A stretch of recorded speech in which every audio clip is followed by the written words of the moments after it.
Hello everyone, this is Prashant. In this video we discuss on the expression for peak time. Okay, in the previous video we had a discussion on the rise time, the derivation for rise time, and the brief description about how the rise time is being calculated.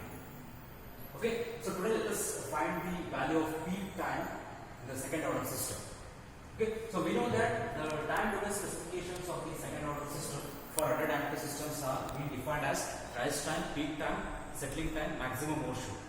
Okay, so the peak time is defined. Look at the waveform. The peak time is defined as the time required for the response to reach 0 to maximum value of the waveform. Okay, so this is the peak time. Whereas rise time is 0 to 100% of the final value of the waveform. So that has been derived in the previous class. Okay, so today let us find the value of peak time for underdamped system. Okay, so as I told, the peak time is defined as the time required for the response to reach maximum value of the waveform. Okay, this is what we are saying, the maximum peak of the waveform, and the time required for the response to reach this time, this peak is known as the peak time. Okay, so we know that the response of the second order system for underdamped system is given by C of t equals to 1 minus e raised to minus zeta omega into t divided by square root of 1 minus zeta square into sine of omega dt plus theta. So this is the complete response of the second order system for underdamped system. Okay, so as we are finding the value of the peak time, so in the above equation I will substitute, I will replace t by tp. Okay, so look at the waveform. At t equals to tp, the slope of C of t is completely 0. At this point, the slope of the response is 0. Okay, the C of t is 0. Okay, so therefore, I will differentiate this equation with respect to time at t equals to tp and I will equate it to 0. Okay, see here. So at t equals to tp, the slope of the C of t is 0. So therefore, I will differentiate the whole equation number 1 with respect to t at t equals to tp and I will equate it to 0. Okay, so let us differentiate this equation number 1. So right here d of C of t by dt equals to differentiation of constant is 0, 0 minus. So differentiation of these two are product terms. Use the differentiation of uv form. I will keep this term first term constant. It is e raised to minus zeta omega n into t. So use the differentiation of uv form. So first term is u and second term is v. Okay, I will keep the first term constant. That is e raised to minus zeta omega n into t divided by square root of 1 minus zeta square. And differentiation of sine is cos. This cos of omega dt plus theta. And differentiation of this omega d into t is omega d. So plus.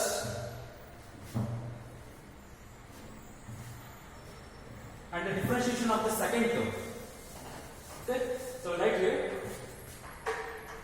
So keeping the second term constant, sine of omega d t plus theta, and differentiation of this term, u term, that is e raised to minus zeta omega n into t divided by square root of 1 minus zeta square into differentiation of this exponential term. Okay, exponential term is minus zeta omega n into t.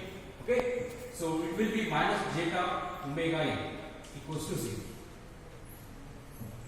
Okay, we got the differentiation of the C of t. Okay, so let us solve this equation to find the value of t, the peak time. Okay, so we'll write here this minus will be, if I send minus to the right side, this will be 0. So e raised to minus zeta omega n into t divided by square root of 1 minus zeta square into cos of, solve this equation, it will be e raised to minus zeta omega n into t divided by square root of 1 minus zeta square into cos of omega dt plus theta into omega d, this term.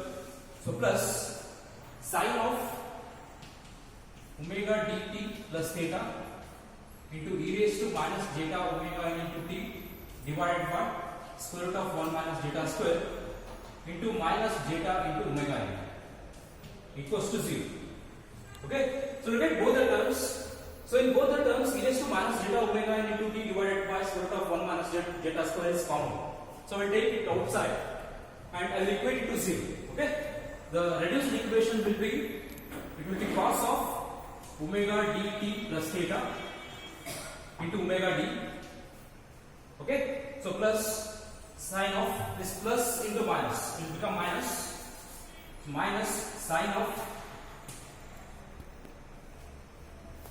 of omega d t plus theta into zeta omega n equals to 0. So this I am going to equate it to 0. So this term will be 0. Take it outside and equate it to 0. Okay. So we got this equation. So where omega d is the damped natural frequency, and we know that omega d equals to omega n into square root of 1 minus zeta square. So let us substitute omega d as omega d equals to omega n into square root of 1 minus zeta square in the above equation. Okay. So what we are going to get? So cos of omega dt plus theta, in place of omega d I will substitute omega n into square root of 1 minus zeta square minus sine of omega dt plus theta into zeta omega n equals to 0. Okay. So look at this equation. Omega n is common in both the sides. Take it outside and equate it to 0. Okay. We'll write here.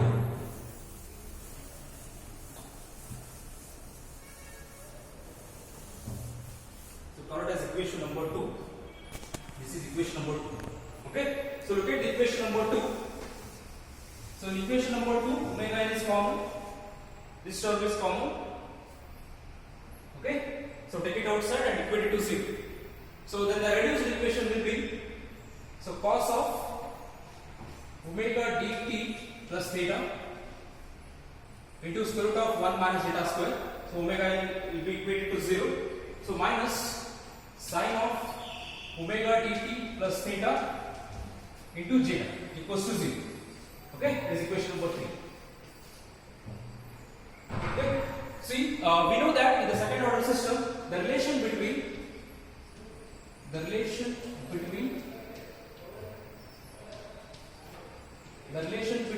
zeta and theta is given by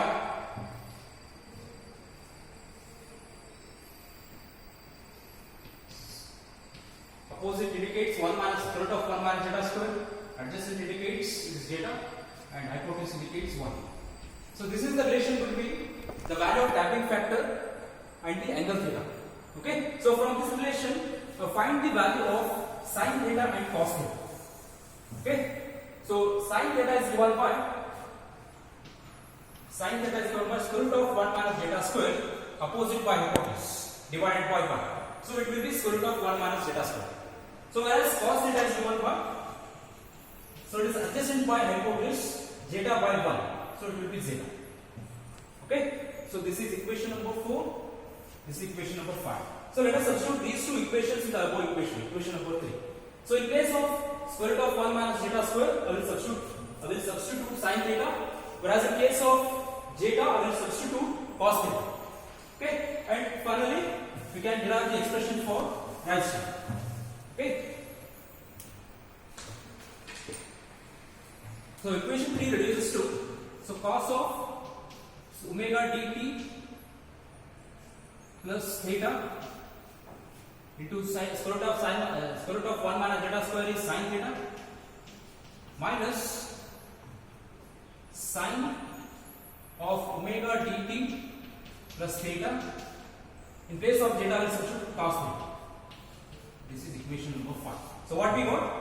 Cos of omega dt plus theta into sin theta minus sine of omega dt plus theta into cos theta.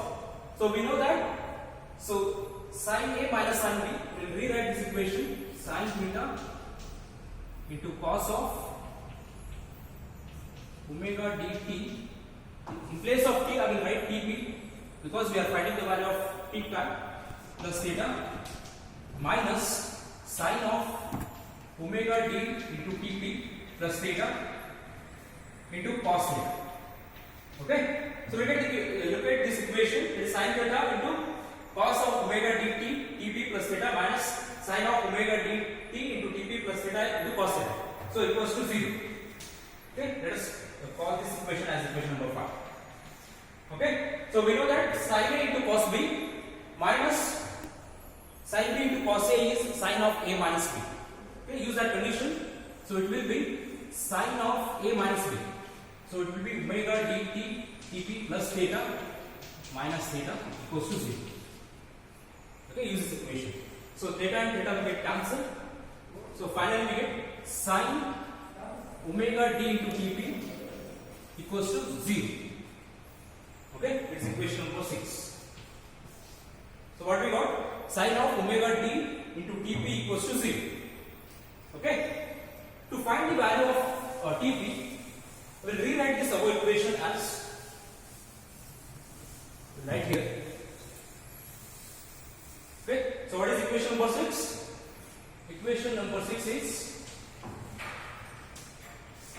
the sin of omega d into Tp equals to 0. In place of 0, I will write sin pi.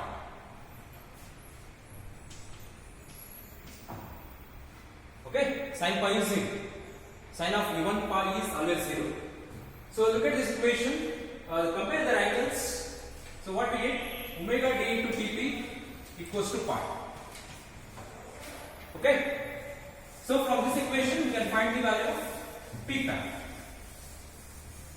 Okay, so where Tp indicates the peak time, so Tp is given by, so pi by omega d. So we know that omega d is given by, it is a damped natural frequency, it is given by omega into square root of 1 minus zeta square, where zeta is the damping factor. So finally the value of peak time is represented as Tp, it is given by pi divided by omega d. In place of omega d, I will substitute omega into square root of 1 minus zeta square. So this is the complete expression for peak time. Okay, so what we have, how we have derived this equation? By considering the time response of the second order system for 100 ampere system. At t equals to Tp, the value of the response is completely 0. The slope of the response is completely 0. Thus differentiate this equation with respect to time at t equals to Tp and equate to 0. And solve and go on solve this equation. So finally you should get the value of peak time Tp equals to pi divided by omega into square root of 1 minus zeta square. Okay, thank you.